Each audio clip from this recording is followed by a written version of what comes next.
This is a Squiz Kids podcast, your fresh take on what's happening in the world around you. Squiz Kids! It's your daily news fix. Fun, free, fresh. Good morning and welcome to Squiz Kids Today, your fresh take on what's happening in the world around you. I'm Bryce Corbett. It's Thursday, June 23. In Squiz Kids Today, teachers strike in New South Wales. Tonga's sensational sunsets. Big news for Aussie F1 driver and the house of 6,000 bees. That's what's making news, kids style. The lowdown. Teachers in New South Wales will walk off the job next week, hoping to send a message to the government there that they're tired, worn out, and overloaded with work.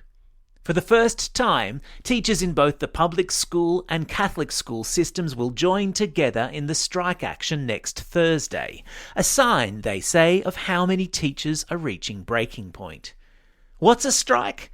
It's when people who do a certain job all come together and agree not to go to work for a short period of time to protest what they believe are unfair work conditions.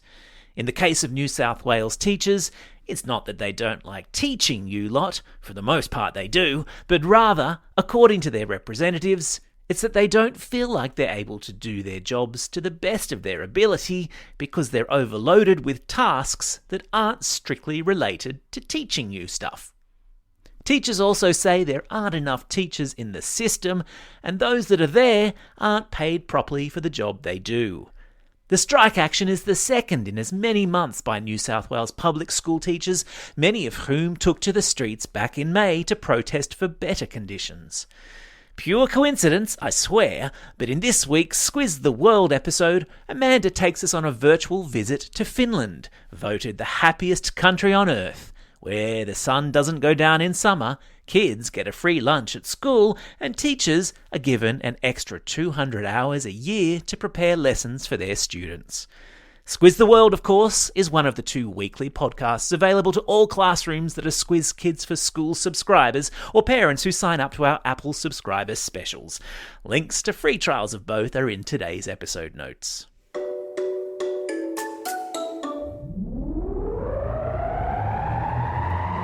Spin the globe.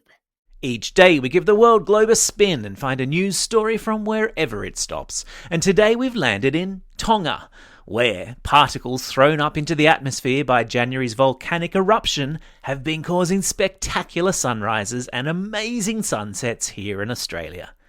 If you're an early riser or a sunset stroller and you've noticed the sky putting on a spectacular orange, pink and purple light show, it's because of a volcano that erupted 3,500 kilometres away. How about that? Scientists say that when the volcano erupted, it sent particles of ash, water vapour, and a thing called sulfates up into the atmosphere, and now when the sun sets or rises, the light passes through those particles and makes for a pretty amazing light show. Isn't nature amazing? Animal Kingdom. What would you think if you pressed your ear to the wall of your house and heard a buzzing sound? Need more clues? Imagine you'd also recently planted bee-friendly flowers outside because you heard that bee populations all over the world were under threat.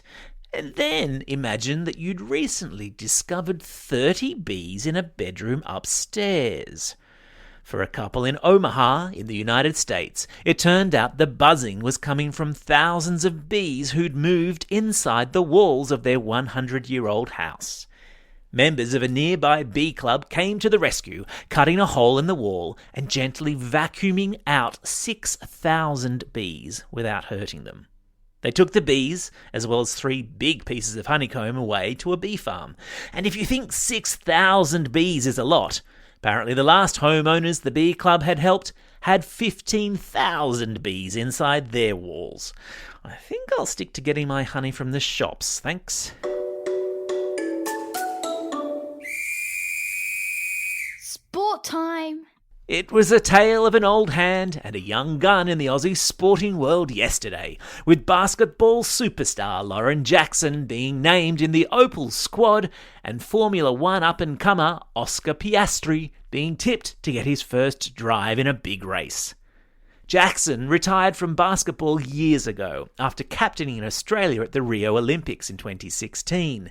But the 41-year-old has worked her way back in grueling training sessions in her hometown of Albury to be selected again for the Opals, which is the name of the Aussie women's basketball team.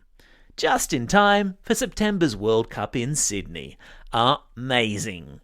Meanwhile, Aussie race car driver Oscar Piastri looks set to get his first start in a Formula One race at the French Grand Prix next month. Alongside Daniel Ricciardo, having Piastri behind the wheel of an Alpine vehicle will mean 2 Australians on the starting grid in France, which will technically double our chances of winning. Technically. Hear that?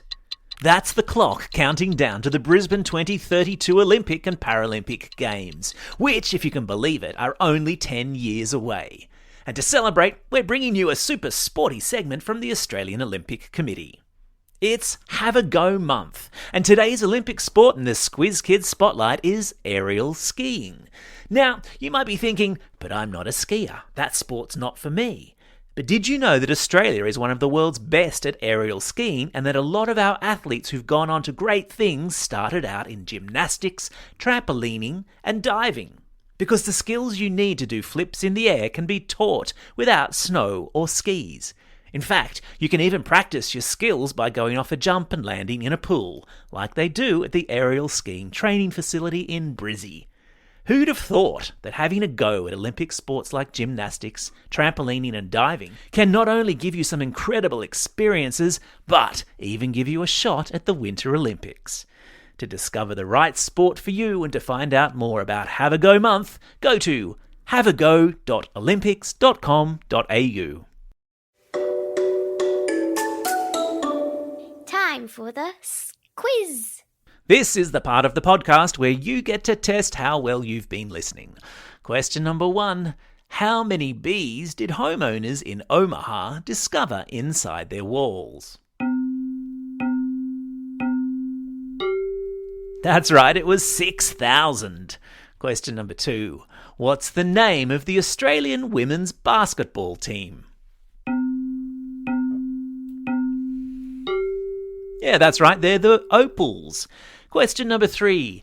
In which country did a volcano erupt in January, causing spectacular sunrises and sunsets here in Australia? Yeah, that's right, the country was Tonga.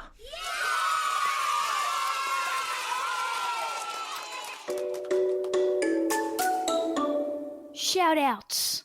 It's June 23. Today is Olympic Day.